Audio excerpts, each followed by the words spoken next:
التسليم على سيدنا محمد وعلى آله وأصحابه أجمعين. اللهم علمنا ما ينفعنا وانفعنا بما علمتنا وزدنا علما وعملا متقبلا يا أرحم الراحمين. Oh Allah, teach us, increase us in knowledge, in good morals and in good deeds, Ya Rabbil Alameen. We continue by Allah subhanahu wa ta'ala's blessings these reflections on the lives of the best of people after the Prophets alayhim salatu wassalam, the Sahaba al-Kiram, the companions of Rasulullah sallallahu alayhi wasallam. As Allah subhanahu wa ta'ala, as we mentioned earlier, chose Sayyiduna Muhammad sallallahu alayhi wasallam over all of the prophets and messengers and over all of the creation, He chose for him the best of people sallallahu alayhi wasallam and radiyallahu anhum. And we are still talking about Sayyiduna Umar ibn al-Khattab radiyallahu anhu ardah. And we are still talking about the things that he was among the first, or he was the first person to start those things.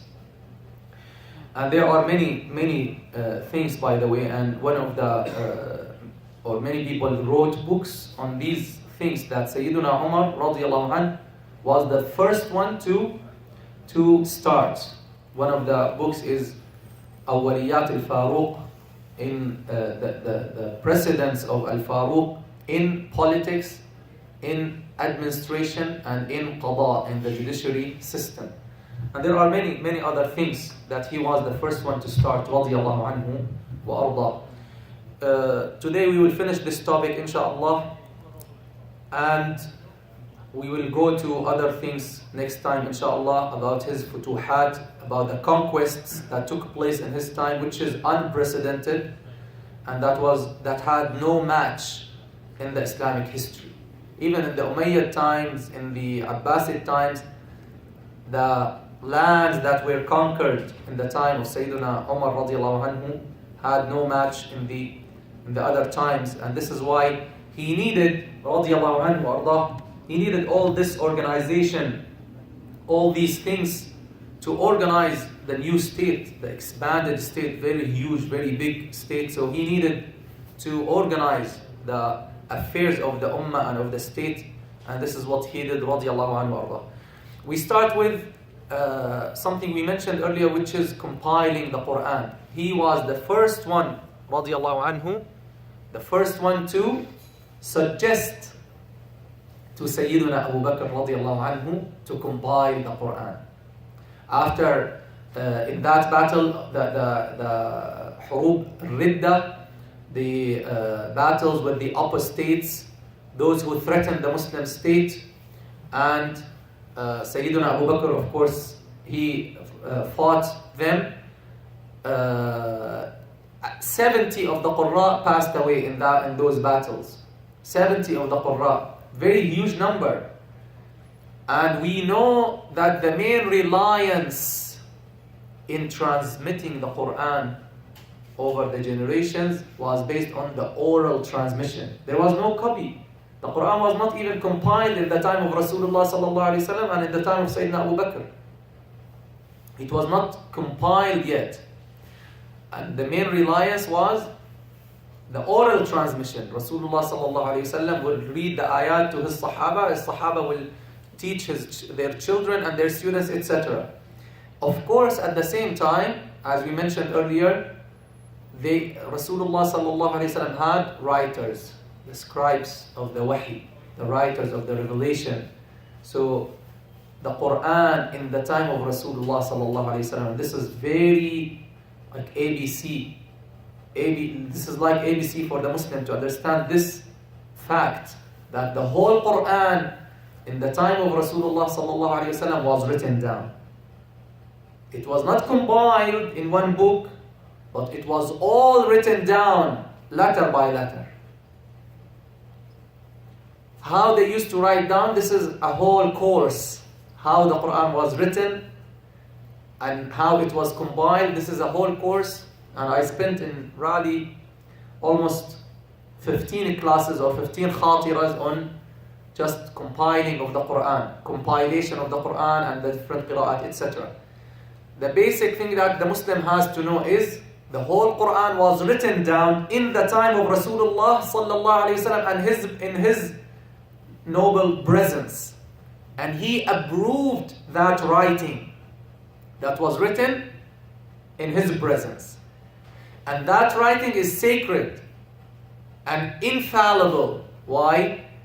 Because if there was mistake when they were writing, the wahi, the revelation, will make the Prophet ﷺ aware so that they will correct it. And as Sayyidina Zayd bin Thabit radiallahu anhu, he says, when Rasul, as in the authentic hadith, he will say, Rasulullah ﷺ will call me when the wahi comes. He's one of the writers. And I will write, then he will tell me, read what you wrote. So I will read. فَإِنْ وَجَدَ سَقْطًا أَقَامُهُ. If he finds a mistake, then he will help me to fix it. He will command me to fix it. So that copy, which was on parchments, pieces of leather, or skins of animals, leaves of trees, stone tablets, wooden tablets. These are the tools that they used to write on. Even wooden tablets maybe was not there in that time, but the main thing was the skins of animals and the bones, the big bones of animals, and the leaves of some trees. These were their tools of writing. And imagine with these big tools how much that copy will be. So it will be a huge amount, and it was preserved. Then, subhanAllah, now with all technology, look, the Qur'an still, it's this thick, 600 pages. Even they make it thin, still it's like this, right? So imagine in that time, imagine the efforts, imagine it was all preserved, but that was not the main reliance. The main reliance was the oral transmission. And that was extra documentation. This is our book, dear brothers. This is our book. We have to know these basic information about our book. Especially if Jehovah's Witnesses knock at your door, right? And you like to have some coffee with them and to have a discussion with them. Then you can just mention these first, then they will tell you, maybe we have a friend we need to see. So, in the time of Sayyiduna Umar radiallahu anhu, in the time of Sayyidina Abu Bakr, after the battles with the apostates, so many of the Qurra passed away, big number. And of course there were others, but Sayyiduna Umar radiallahu anhu, he was afraid about the Qur'an. Even though Allah guaranteed he will preserve the Qur'an, but doesn't mean we go and sleep. This is, look at their understanding. Subhanallah, yani, sometimes we mix between two things, between the promise of Allah subhanahu wa ta'ala and His Messenger sallallahu alayhi wasallam, and what we are supposed to do. Rasulullah sallallahu alayhi wasallam gave us very many glad tidings. Islam will conquer this, Islam will spread, Islam will prevail, etc. That doesn't mean we go and sleep. That doesn't mean we spend our times in playing and wasting our times. No. When Rasulullah gave them those, sallallahu alayhi wasallam gave them those glad tidings, they rolled up their sleeves and they worked to achieve those goals. When he told them Constantinople will be conquered, they tried so many times until they conquered it. And Allah says, we are the ones who revealed the Qur'an, and surely we will preserve it. They searched and tried all means to preserve it, so that they will be honored to preserve the Qur'an, or through whom the Qur'an will be preserved and the promise of Allah subhanahu wa ta'ala will be fulfilled. So two different things. When Allah promises us something, this means we have to work towards achieving this thing. If it's not achieved through you, then you lose the honor, but it will be achieved through someone else. وَإِن تَتَوَلَّوْا يَسْتَبْدِلْ قَوْمًا غَيْرَكُمْ ثُمَّ لَا يَكُونُوا أَمْثَالَكُمْ. If you turn away, Allah will replace you with others who will not be like you. May Allah not replace us with others. May Allah subhanahu wa ta'ala use us as servants and soldiers to spread His message. Sayyiduna Umar radiallahu anhu came right away to Sayyiduna Abu Bakr and he said, we need to compile the Qur'an. Many of the Qurra were killed and got martyrdom, and we have to compile the Qur'an. Sayyiduna Abu Bakr, we mentioned this earlier, so Sayyiduna Abu Bakr was not convinced, how can we do something Rasulullah did not do? sallallahu alayhi wasallam. Of course, Sayyiduna Umar discussed with him and see this relationship between the Amir and the Ma'mur. The Amir and the Ma'mur, the leader and his people. So open relationship, very simple, very easy. He came to him, he suggested, then Sayyidina Abu Bakr, he said, no, Rasulullah did not do this, we should not do it. Then he did not khalas say, yalla. No, he discussed, he expressed his opinion until, alhamdulillah, he convinced him. And Allah opened his heart for this, and they did this great step in preserving the Qur'an, which was transferring or transmitting those copies, compiling them and writing them in one mushaf. They called it mushaf. They called it mushaf. Some of our kids, they don't know. You tell them, get the mushaf, they don't know what you're talking about. So teach them these words. This is the mushaf, right? So they compiled the whole Qur'an. Now it is in one place and in organized parchments of, they say, deer skin, or this is a very good skin that lasts long. So it was compiled in organized parchments and all of the Qur'an together. That was the suggestion of who? Sayyiduna Umar ibn Khattab radiyallahu anhu wa Allah. And of course, it's a long process. It's not an easy thing. Sayyidina Umar stopped at the door of the masjid, at everyone who wrote in the presence of Rasulullah sallallahu alaihi wasallam, bring what you wrote. And he said, every person who brings any parchment that was written in the presence of Rasulullah sallallahu alaihi wasallam, he has to bring two witnesses that it was written in the presence of Rasulullah sallallahu alaihi wasallam. Even though hundreds of Sahaba know the Qur'an, hundreds, they knew the Qur'an, but yet now they want a written, documented copy. They got all of the Qur'an written with the witnesses, and of course those who were combining it, Sayyiduna Zayd bin Thabit in the first place, radiallahu anhu, of course he knew it. Just like his name, he's among the greatest Qurra, as Rasulullah sallallahu alaihi wasallam said, take the Qur'an from four, he's one of them, and Sayyidina ibn Mas'ud, and Sayyidina Ubay bin Ka'b, and Sayyiduna Zayd, and Sayyidina ibn Mas'ud, and Sayyidina Ubay bin Ka'b, and some other Sahaba. Those were, and Sayyiduna Ubay, those were among the pioneers of the Qur'an, of the reciters of the Qur'an. So it was compiled, alhamdulillah, and then it was kept with Sayyiduna Umar and Sayyidah Hafsa, his wife, his daughter, the wife of Rasulullah sallallahu alaihi wasallam, until she passed away. Then in Sayyidina Uthman's time, they needed that copy. When some Muslims differed about the reading, how to read the Qur'an, some Muslims from two different countries, they met and everyone is reading in the reading of the Sahabi who taught them the Qur'an. Then they started accusing one another, you reading wrong, no, you reading wrong. Then Sayyidina Uthman, he got that copy from Sayyidah Hafsa's house. He asked her to bring him the copy. He made a copy from that copy that was written in the time of Sayyiduna Abu Bakr. And he made 6 copies, and he sent every copy to one of the main Muslim cities. And with every copy he sent a reciter to recite the Qur'an to them and to teach them. So then, this is why this writing of the Qur'an that you see today, sometimes you see a letter that is not pronounced, that is silent, still you see it there. You see a word, for example, as-zakah, sometimes it's written with waw instead of zakah, kaf, waw, then there's like a dagger alif on it. Why is this writing this way? This is how it was written in the time of Rasulullah sallallahu alaihi wasallam, and this is why the scholars reject to change it. You can clarify it, you can mention on the margin something to explain it, but they did not allow to change it because it's a sacred writing. Subhanallah. Sayyiduna Umar radiallahu anhu, he was the main person in doing this great task after Sayyidina Zayd, of course. So he suggested and he made sure there are witnesses for those. Then he sent Sahaba, great Sahaba, to the Muslim cities to teach the Qur'an to the people. He sent Sayyidina Abdullah bin Mas'ud to Al-Kufa. And you know now the reading that we all of us read, or more than 80% of Muslims worldwide read, which is the narration of Hafs.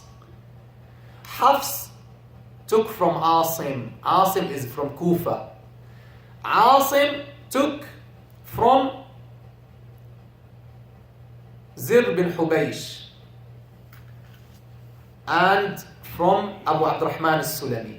And Zir bin Hubaysh, he took from Sayyiduna Abdullah bin Mas'ud.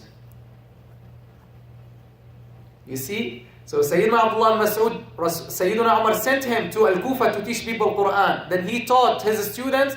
So Hafs is one of the students of Sayyiduna Abdullah bin Mas'ud, radiallahu anhu, and of the students of Sayyidina Ali and Sayyidina Uthman, radiallahu anhum ajma'in. He also sent Imran bin Husayn, Ma'aqal bin Yasar to Basra, Ubadah bin Samit, Abu Darda, radiallahu anhu, and Mu'ad bin Jabal, radiallahu anhu, Sayyiduna Mu'ad and Sayyidina Abu Darda to Sham. This is why the reading, I read to my Shaykh, another reading other than Hafs, the reading of Ibn Amir, the Shami one. He is of the students of Sayyiduna Abu Darda, radiallahu anhu. So this is how Sayyiduna Umar, radiallahu anhu, participated greatly in spreading the Qur'an, in teaching the Qur'an to the Ummah. But now, after more than 14 centuries, unfortunately, many Muslims seem to forget or to have forgotten the right way to learn the Qur'an and to pass the Qur'an to the Ummah. You find many families, whether Arab or non-Arab, all the same. They forgot the right way to learn the Qur'an. And this is why you see respectful brothers who are old and they're in their old age, and until now they read wrong. They read the Qur'an wrong. They read many letters wrong. Why? Where is the mistake? This is a problem, dear brothers. This is a problem that we have to be aware of. And we should not say, we're not Arab, we don't know Arabic. Come on. No, that's not an excuse. There is a mistake that has to be corrected. That mistake is we're not getting the Qur'an in the right way. We're not teaching our kids the right way. We just send our kids to anyone. Yalla, I'm sending him to Sunday school. I'm sending my kids, they're reading over Skype. Right? Do you know this person they're reading to? Do you know he's qualified or not? Do you know your child is learning the right way? Did you ask someone that you trust about this person who's teaching your kid? No. Or some of us, mashallah, we think we're doing the right job. We sit and teach our kids the Quran and the letters, and we ourselves did not learn the right way. That is wrong. You cannot do that. We should not do that. If you did not learn the letters right, how can you sit and teach your kid? And wallahi, I swear, if you don't teach him, it's better for him. You know why? Because when it is time for him to learn, it will be easy for him to learn. But if you teach him wrong since he's young, and you keep teaching him Ar-Rahman Ar-Rahim, excuse me, I have to say this, so don't get offended. This is a fact, okay? Also, some Arabs, they have sin, so don't think it's only about our respectful brothers from Pakistan or India or America or England or whatever. If you teach them since they are young, Bismillah ar-Rahman ar-Rahim, Alhamdulillahi Rabbil Alameen, okay? And they are second grade, third grade, fourth grade, then you decide to send them to someone, they will be disappointed. And they will get desperate and hopeless. You know why? Because when they come to us, we have to teach them the right way. Because Allah is not Rahman and is not Rahim. Allah is Rahman and Rahim. And when you say Rahman and Rahim, you change the meaning. And some of these words give bad meaning about Allah. I'm telling you. Just a while ago, one of the kids was reading to me. And he's high schooler, and he memorized the whole Qur'an. But not with me. Now I have to redo. He's saying, فَذَلِكَ يَوْمَئِذٍ يَوْمٌ عَصِيرٌ. Asir. So that will be a juicy day for the disbelievers. That's what he said. But the ayah says difficult day. It's just changing letter from sa to sa or sa to sa. See, sometimes funny examples you hear, sometimes painful examples you hear. Painful examples that change the meaning upside down, that gives a wrong meaning about Allah subhanahu wa ta'ala or about His Messenger sallallahu alayhi wa sallam. So, dear brothers, the right way, if you're not qualified, don't teach your kids how to read the Qur'an. Don't teach them. Send them to someone who's qualified to teach them. And don't just put them, he's reading over Skype every day. Wallahi, I have many kids. He's reading Pakistani Sheikh, Egyptian, whatever. I don't care about the nationality. I care, some Pakistanis are better than some Arabs, and some Arabs are better. Doesn't matter. Some Americans better than some Arabs. Doesn't matter. What matters is this person qualified or not. Did he learn the right way or not? Who's his sheikh? He learned from, he learned from, he knows how to read. No. Who's his sheikh? Who did he receive the Qur'an from? That is the criterion. Did he learn from the Mus'haf? I don't learn from someone who learns from the Mus'haf. Our great scholars, they say, لا تأخذ القرآن من مصحفي ولا العلم من صحفي. Don't take knowledge from someone who only read books, and don't take the Qur'an from someone who only learned it from the Mus'haf. Never. Because the Qur'an has its special way. It's not only Arabic, there are extra rules. This is why you have to send your kids to someone who's qualified, someone who's connected through those great Sahaba and through the Prophet ﷺ with a chain of respectful, qualified, certified people who dedicated their lives to transfer the Qur'an generation after generation, generation after generation. This is how we got the Qur'an. This is how we preserve the Qur'an. But if he's reading over Skype, he has a Skype, Sheikh on Skype. Wallahi, I have brothers, they memorize the whole Qur'an. And you see, in every page they have 10 mistakes. 10. And he reads, every day he has a Skype, Sheikh. Every day. That's not the way to do it. Skype can be a helpful way, by the way, but not the main way. If you only depend on Skype, it will not work. We in our school, we seek help of my brother and his wife. But number one, they're certified. They have ijazah. They have certification. And my brother and this servant, we have the highest ijazah in the whole world by Allah subhanahu wa ta'ala's blessings. No one has a higher ijazah. So this is the type of people we can seek help. Yet, we rotate our students.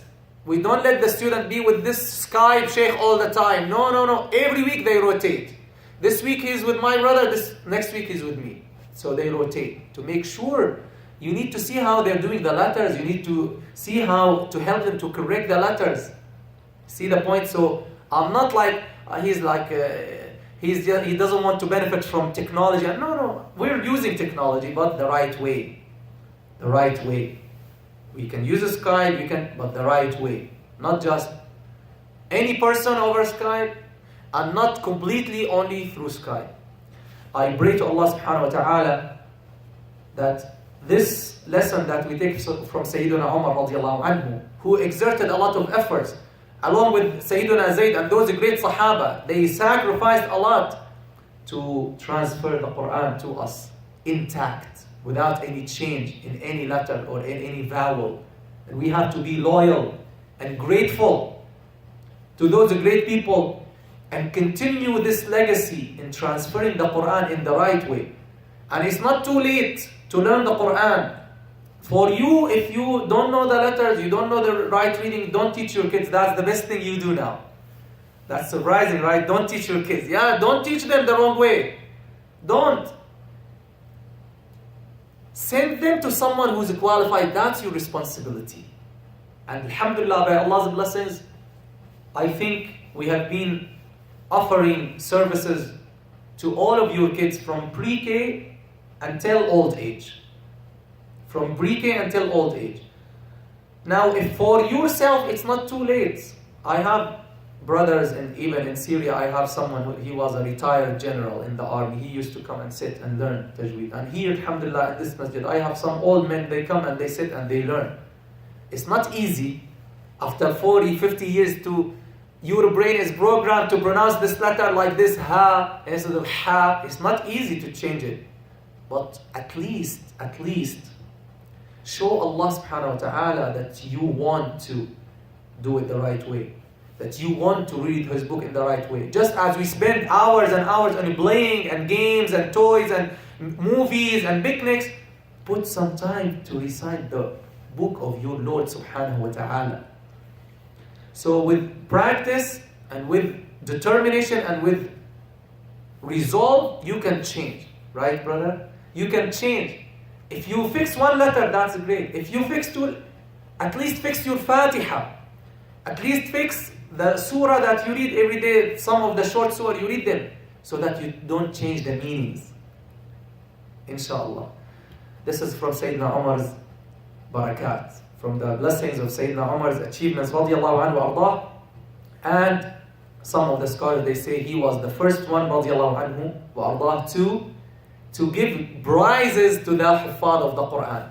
So encouraging the Huffaz of the Qur'an, encouraging the kids of the Muslims to memorize and to pass the Qur'an, that was Sayyiduna Umar radiallahu anhu's achievements and some of his precedents. May Allah subhanahu wa ta'ala help us to follow this legacy, and inshallah next time we will finish up the precedents. I was planning to finish today, but this topic took more time than I expected, and it is worth it. And I pray to Allah subhanahu wa ta'ala that my message reached you and reached those who are watching. May Allah subhanahu wa ta'ala make us of those who listen to the speech and follow its best. Allahumma salli wa sallim wa barik ala sayyidina wa habibina Muhammad wa ala alihi wa sahbihi wa sallim tasliman kathiran ila yawmiddin. Oh Allah, make us of those who recite the Qur'an in the right way, Ya Arhamar Rahimin. Oh Allah, help us to improve our recitation of your book. Oh Allah, help us to understand your book and to reflect on your book and to act upon your book and to teach your book in the right way. Salli Allahumma ala Sayyidina Muhammad. Oh Allah, give relief to our brothers and sisters who are suffering everywhere. Ya Arhamar Rahimin, you know them better than us.